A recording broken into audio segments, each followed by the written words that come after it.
Angela Dunz, welcome to Just Build Wealth. Thank you for coming on the show. Could you just give us a quick introduction about who you are and what you do? I am a LinkedIn coach primarily for attorneys and CPAs and other financial professionals. Mhm. They have some pretty significant challenges when it comes to social media, compliance and legal issues. And so they've been very late adopters. And so I help them get up to speed and really learn how to use LinkedIn to grease the wheels for their referral partnerships. Okay, interesting. I was doing some research on your background and I found some interesting little tidbits. And the first one I read was that you were a rodeo champion in high school and a rock climbing guide. And I'm curious, where was the rodeo championship won? In my hometown in Wisconsin, we hosted high school rodeo. So I was Wow. all around cowgirl and I was in the Queen's contest. I actually lettered in high school rodeo. Really? That was like a, do It you was get a a jacket? thing. I had a jacket. I just got another medal to put on my letter, right? That's awesome. Because we're going to be talking about LinkedIn, if that's an endorsable skill, happy to give you the endorsement there. That's great. I'm Rodeo. adventurous, let's Yeah. say that. It also said you were a rock climbing guide, and I'm wondering, because you kind of consult with different professionals, did helping people understand the complex process of climbing up a rock and doing it safely, making sure you aren't falling down, did that kind of inform how you teach people to, scale the wall that is the professional network of LinkedIn? Well, there are a lot of similarities because rock climbing is one of those things that people have terrible misconceptions about and a great deal of fear. And I think LinkedIn is almost exactly the same for Mm. attorneys and CPAs. Yeah. So I'm used to helping people get confident and really simplifying things so that they're just paying attention to what's important for them in the moment. Mhm. But rock climbing was fantastic. I really tried to give everyone as authentic an experience as I could, in within a safe space, for rock climbing. We want to talk about building a business without a website. Well, and that's very interesting. I moved to California back in 2010 to become a CMO with my shiny new MBA. Mhm. And that didn't happen. So I ended up ad hoc building a business, after I designed some curricula for a entrepreneurial incubator here in San Rafael, the Renaissance Center, for all of the over 40s that weren't getting hired back to corporate America after that 2008 downturn. 1 hour of that course, the 12-week course, was LinkedIn. And that is where my business was born, was Oh, out of that. And so I started teaching monthly classes at the 5 different locations for the Renaissance Center to all the people who were starting their own businesses at that time and teaching them how to, without a website, use LinkedIn as a business building tool. and as somebody that goes on LinkedIn pretty regularly, I always kind of use it as first a consumer of LinkedIn versus like a business owner in LinkedIn, right? I feel like I don't use it as strategically as I probably could.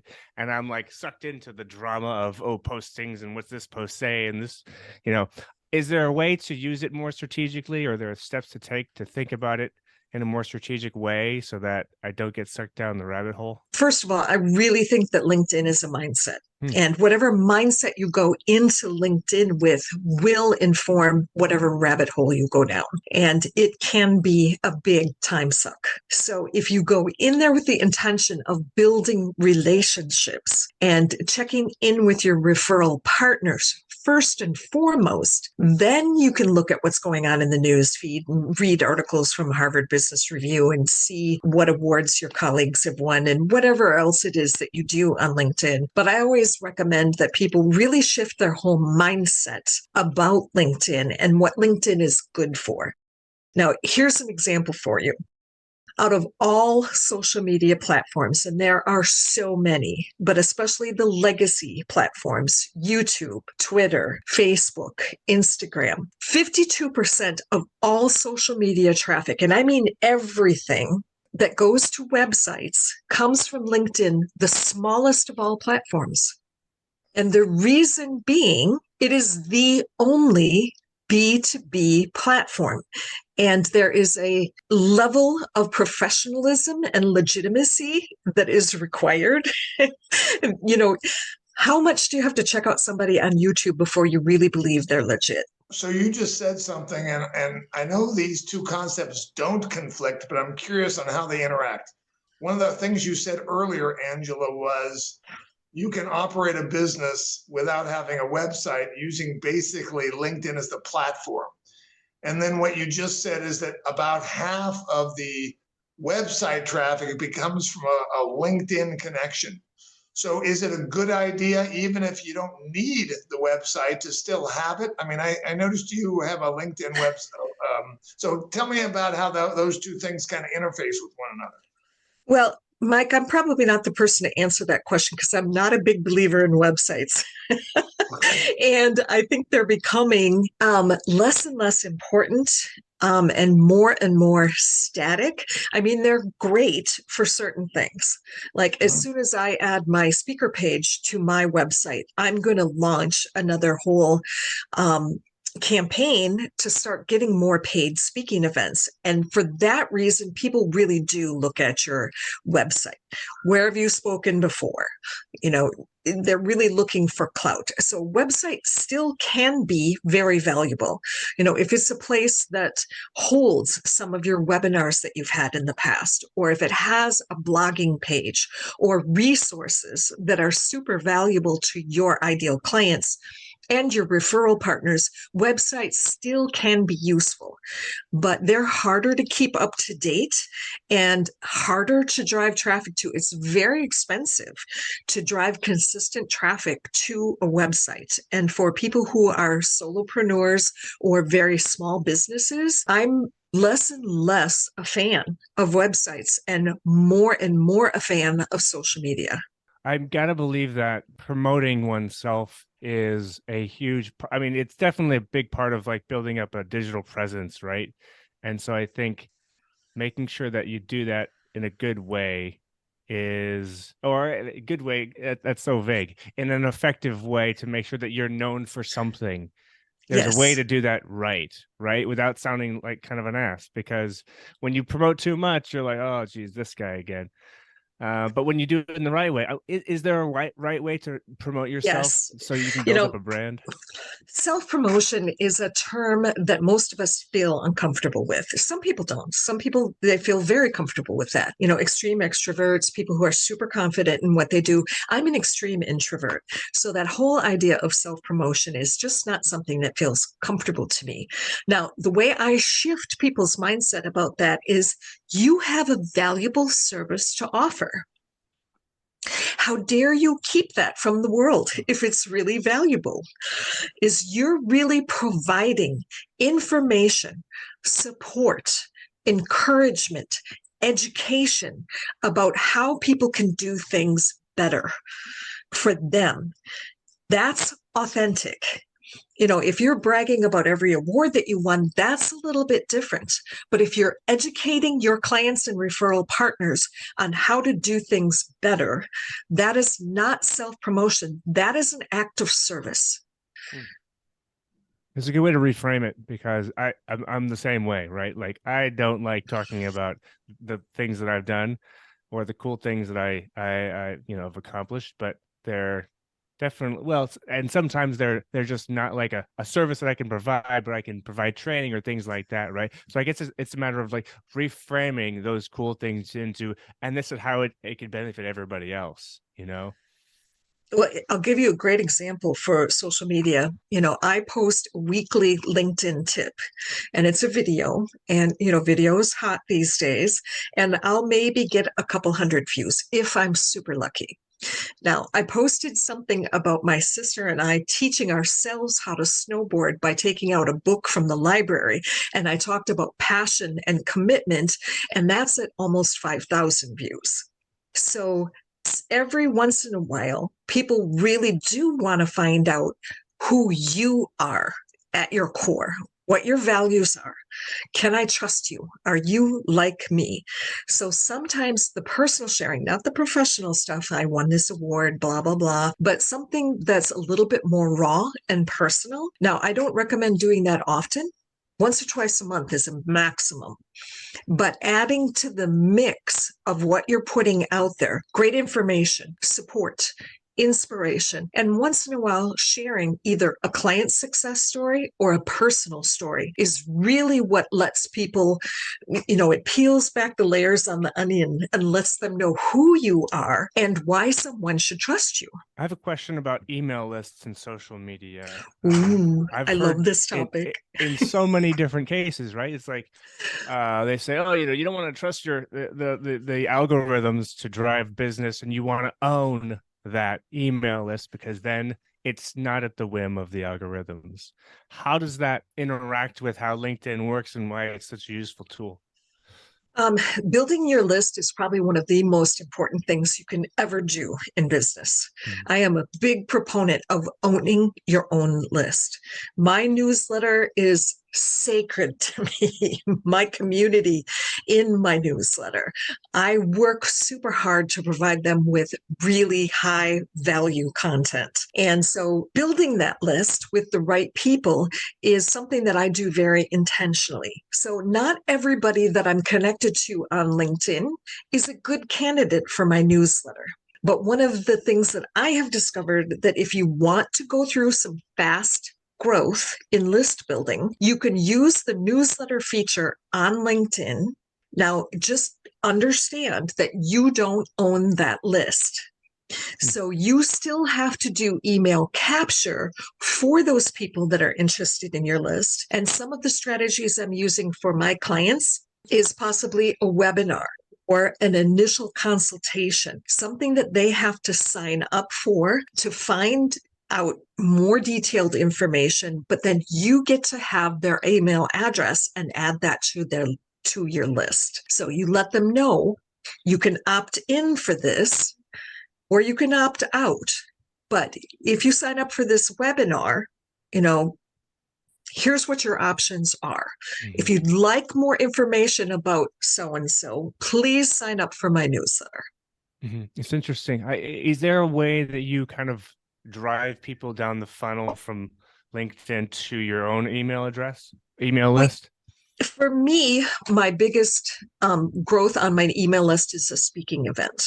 So if I do a speaking event and people ask, how can we keep in touch with you? And I say, well, join my newsletter. That's one of the fastest growth methods that I have. Now, if I post something on LinkedIn, I can always say at the bottom of that post, for more great information like this, please sign up for my quirky weekly newsletter.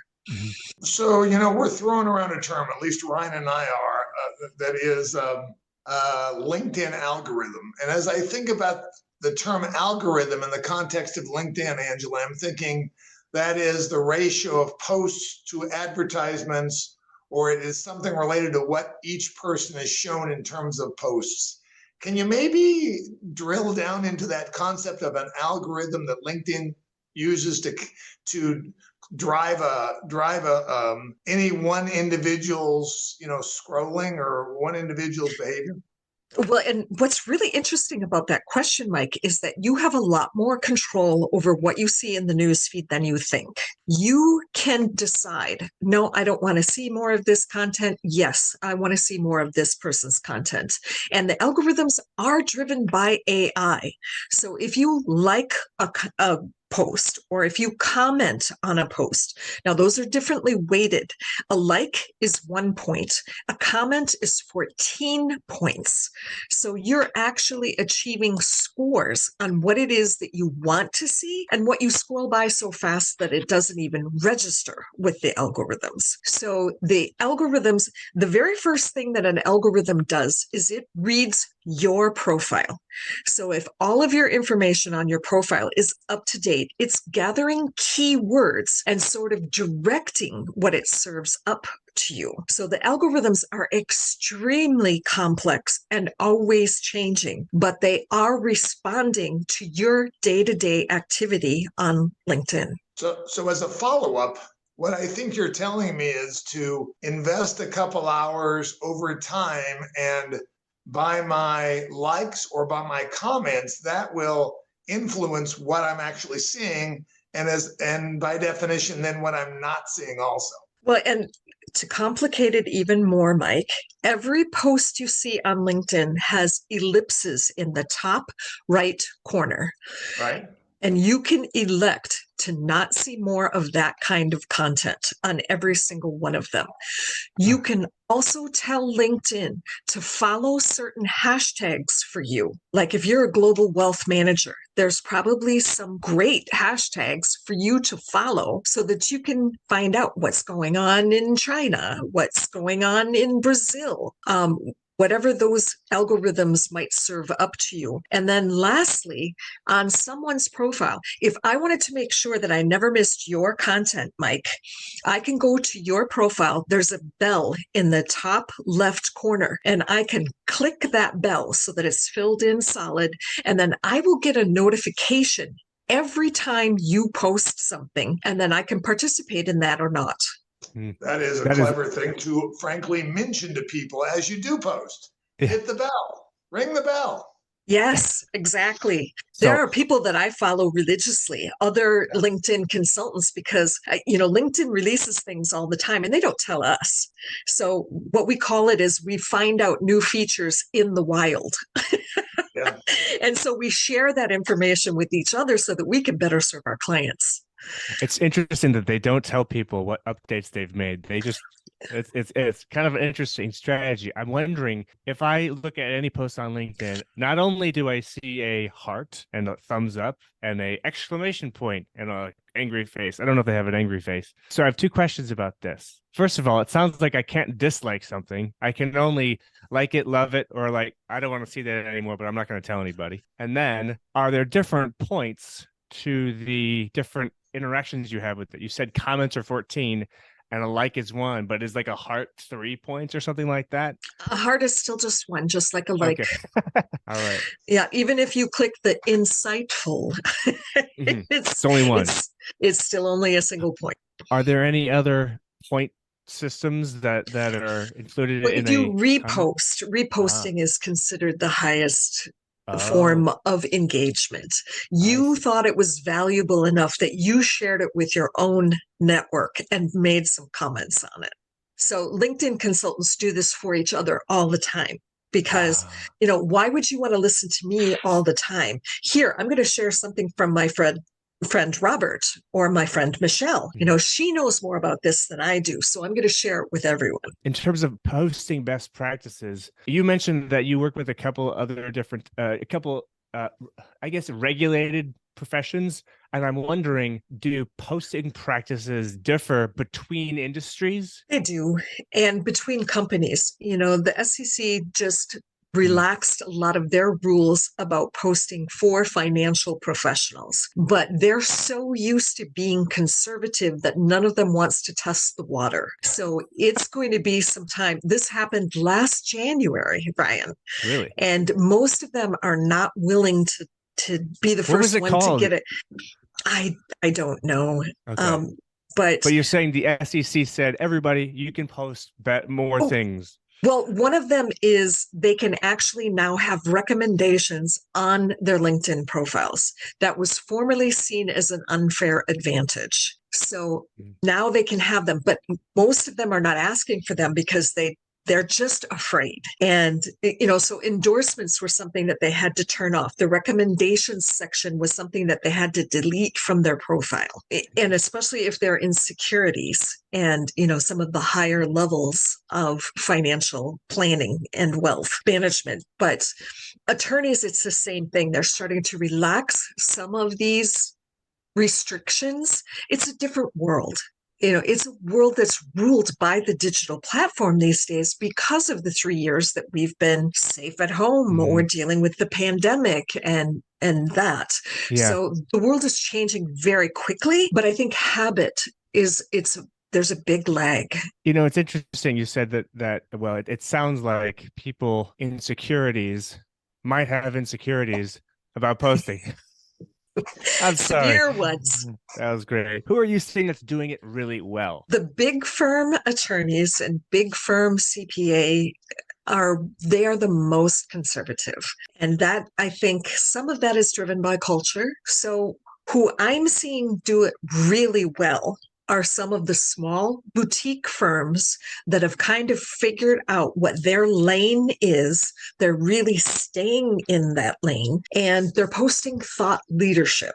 And they share, let's say there's 6 partners. I worked with a boutique litigation firm in LA. So they don't share their own stuff. They share their partners' stuff. And I think that's an extremely tasteful way to really establish the thought leadership of the firm and get people into the habit of following the firm, so that there are several different needs that can be met if you go to that one firm. So speaking of this, Angela, every medium to large size firm probably has a marketing manager, and a subset of that person's job is likely social media.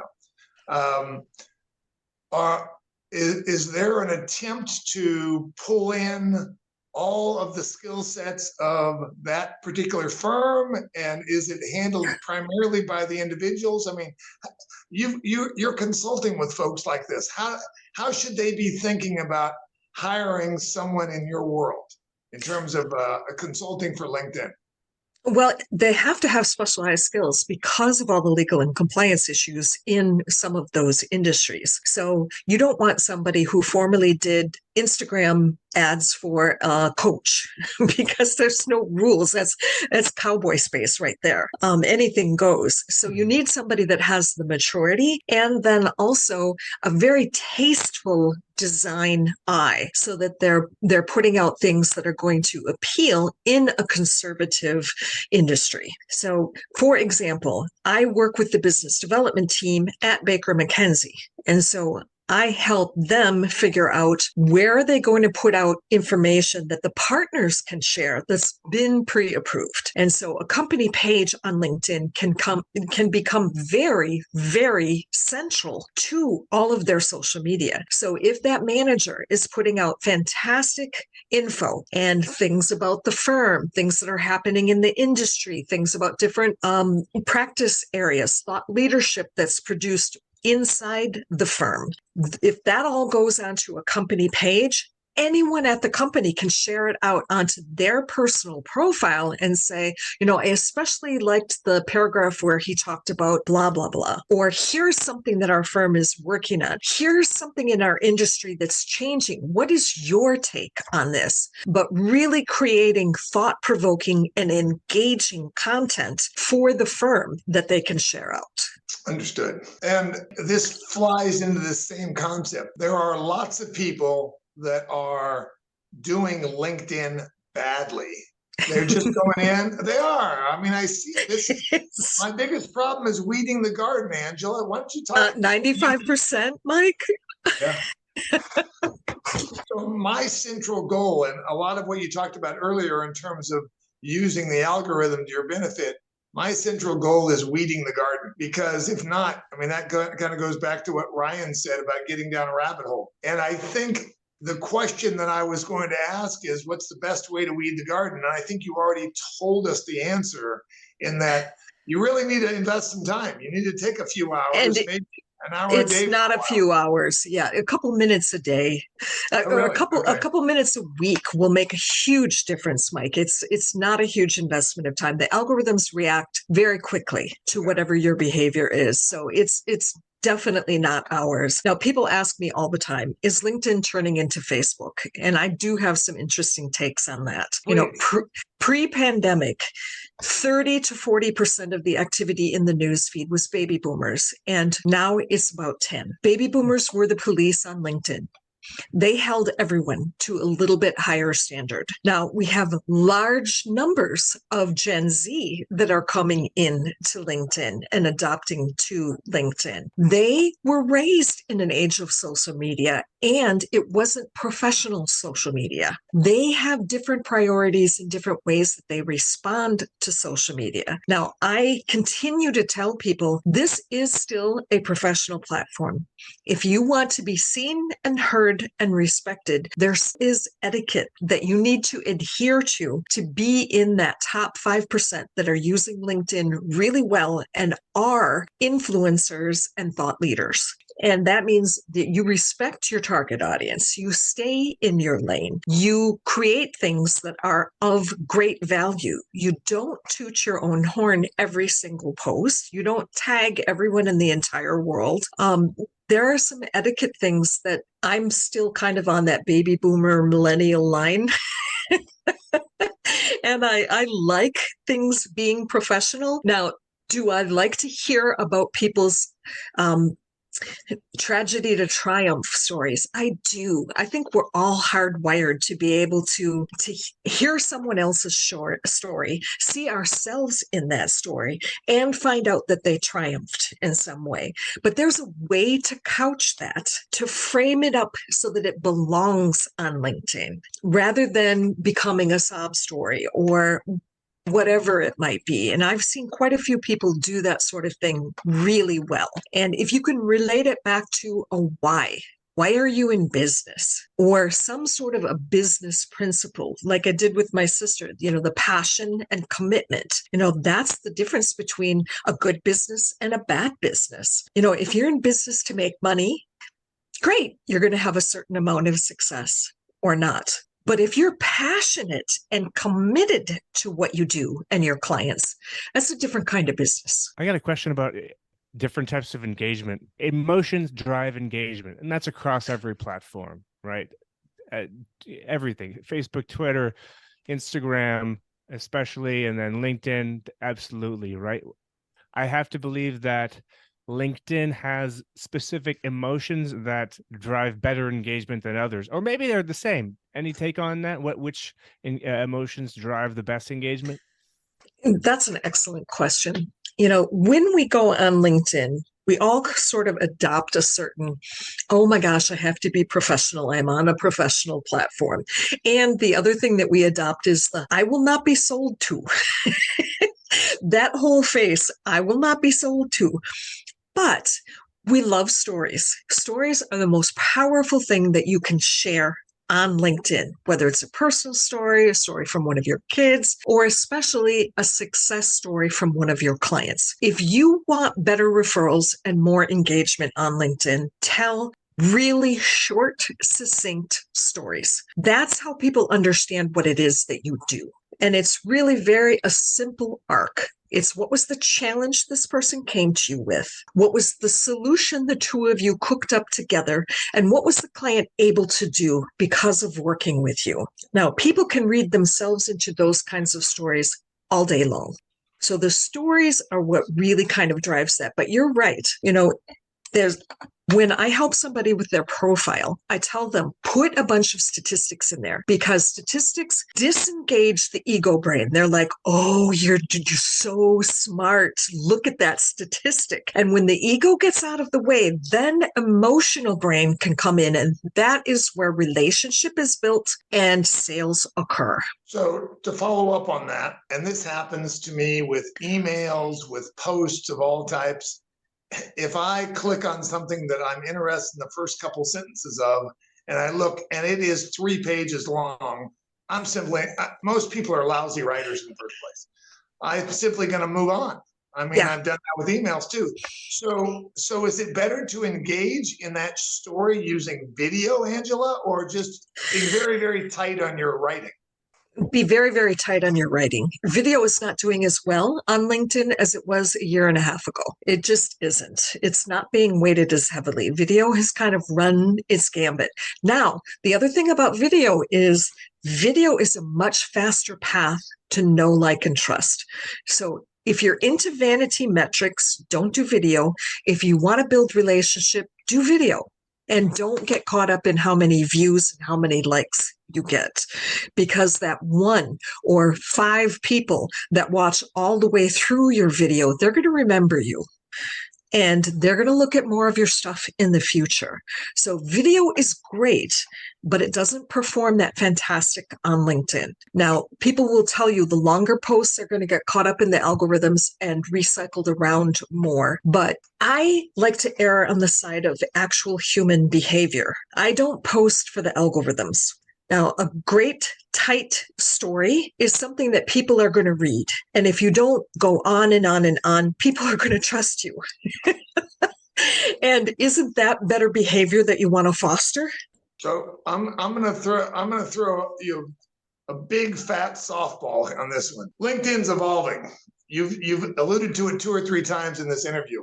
How does one keep up? How do you keep up with all the evolution? Because it's going fast on its own way. What's the best approach to that on that? Just keep talking to people about what they're experiencing on LinkedIn and just observing. If you've been a client of mine, I don't have a problem talking with you at least once a quarter, because you're going to learn so much in that 30 minutes a quarter on what's going on.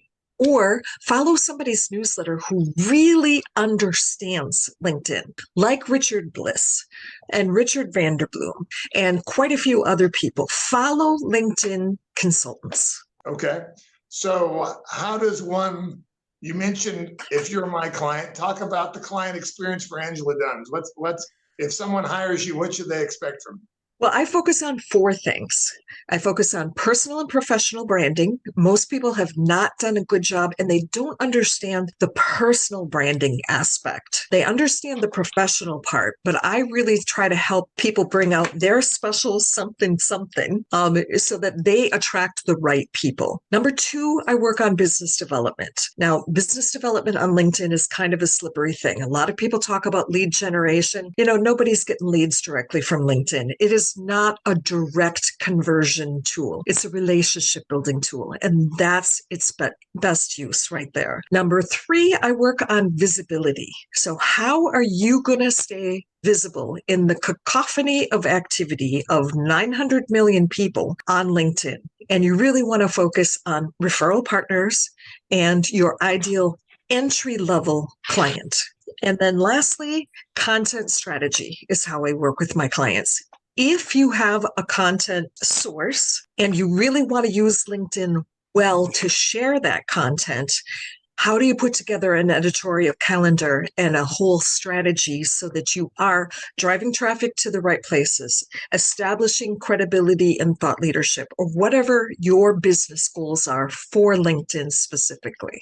I have a question about you've mentioned a few times a very specific phrase, and that is referral partners. What are those? Referral partners, well, because I work with attorneys and CPAs, most of their business comes from other business professionals. You're an immigration attorney, but you don't do litigation from an employee side. So you need somebody who's a litigator, or, you need a PI to investigate something because you're in family law and whatever that is. So referral partners are the people who bring business to you. For CPAs, it might be a 1031 exchange person because they have some really complex property management things that need to be taken care of. So there are other professionals that are adjacent to you that serve the same target audience, but they're no compete. That's the best definition I can come up with for a referral partner. And the best way to stay in contact with them on LinkedIn is just simple messaging, right? Yes. If they won an award, you definitely want to chime in on whatever post that is. If their firm is doing something, if they have a social event that they're posting or a webinar that they're having, stay close to your referral partners, because if you don't, they're going to find somebody else. And it's not because they don't like you. It's just they don't see you. Yeah, they forget. People have a short memory. Very. One final question about LinkedIn, and then we'll go into our final 4. But I just want to ask you about relevant content versus generic, or I guess it's niche versus generic content, right? Is there a good balance between the types of content that people are making? Excellent question. You really want to focus on what is the problem that your clients are trying to solve? What are their biggest pain points? And at least once or twice a week, you want to address those specifically. Now, for my clients who are posting every day, Monday through Friday or Sunday through Thursday, whatever they choose, Monday's a great day to post something that might be inspirational or motivational, because we're all putting out fires on Monday. We're not reading anything. But if we see a little saying, it might support us in our day as we're putting out those fires. Thought leadership pieces should go out on Sunday or Tuesdays. And then every once in a while, something that's personal, but it really is the mix. If you're always posting the same kind of content, if it's always about what you do and your company, people tune out very quickly and they're never going to read your stuff again. It's interesting. It's like a diet, right? You need to have a micronutrients and macronutrients. You can't always just have chicken every night. You need to have some fish or something. You need some microgreens in there. Okay. We've extinguished the questions that we've written out, and now we have our final 4 questions. So the first one, we asked people what tools do they use that they love. Many times people are like, oh, I love LinkedIn. So you can't say that one because we know. But we're curious, are there any other tools that you use in your profession that you think more people should know about? Well, ChatGPT is becoming a very huge go-to for me. A lot of people suffer from, what do I post? Oh my God, I have no idea what to post. So to get rid of blank page syndrome, ChatGPT is a fantastic resource.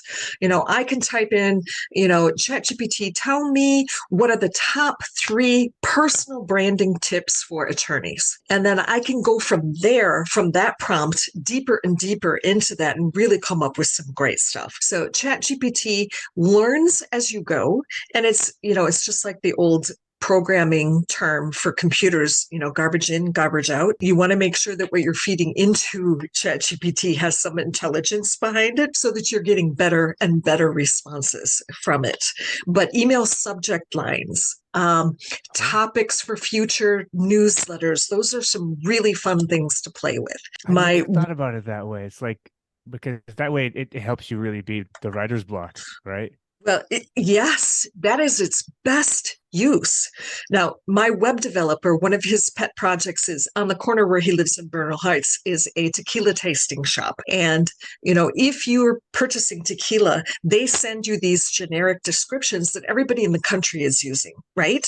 So what if you dropped that into ChatGPT and you said, design this for a 42-year-old urbanite in San Francisco who's single? And come up with a jazzier description of that specific tequila. And he's having so much fun with that. There's no end to what you can do with ChatGPT. Yeah, interesting. We want to ask you about do you have your top 1 or 2 books or references or media that have guided your thinking over the last few years? The Storytelling Brand, any of those books on storytelling inside of business, because, seriously, if you want to build your business, tell better stories. Even for your 30-second intros when you do networking, if you tell a story, people understand what you do and they'll remember it. You give them a laundry list of what you do and they glaze over and they check out. So anything that has to do with storytelling.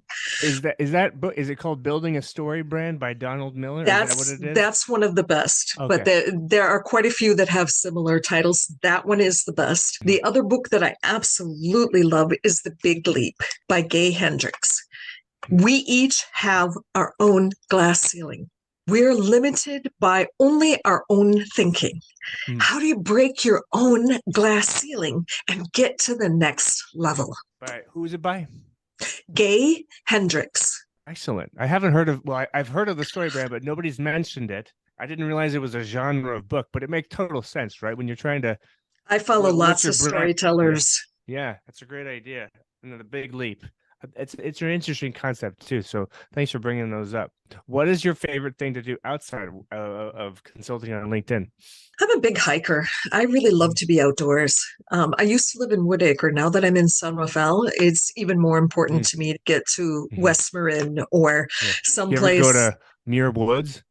Oh my gosh. I love that. It was great. I sort of I have my own favorite parking space and I hike in from the backside so Mhm. that I have a different experience. Sure. That's cool. How can people find you?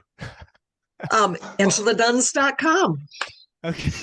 We thought you were going to say LinkedIn. Well, LinkedIn would be my preferred method. Yes. But my email address is angela@angeladunz.com. And the website is either angeladunz.com or linkedinbadass.com. This is the question that we kind of added in about a few ago, but I think it's really important. What do you think is the most important element of your business? Well, being able to adapt what I know to each individual, I think is the most important. Not all attorneys feel comfortable with XYZ, and every business model is a little bit different. So, there's so many people out there that do cookie cutter stuff. It doesn't work. It has to be adapted to the individual's personality and the business model. All right. Angela Dunz, this is very interesting conversation. There's so much value in this, just in terms of like how to approach LinkedIn, how to build up a business, how to engage correctly. I didn't know there was a point system, but it makes total sense because every time I comment on something, I see 3 more things from that person. And I'm like, you're here a lot. But this is all really interesting stuff. So thank you for coming on Just Build Wealth. Bye, guys. Have a great rest of the week. Finish strong. Finish strong. Bye-bye.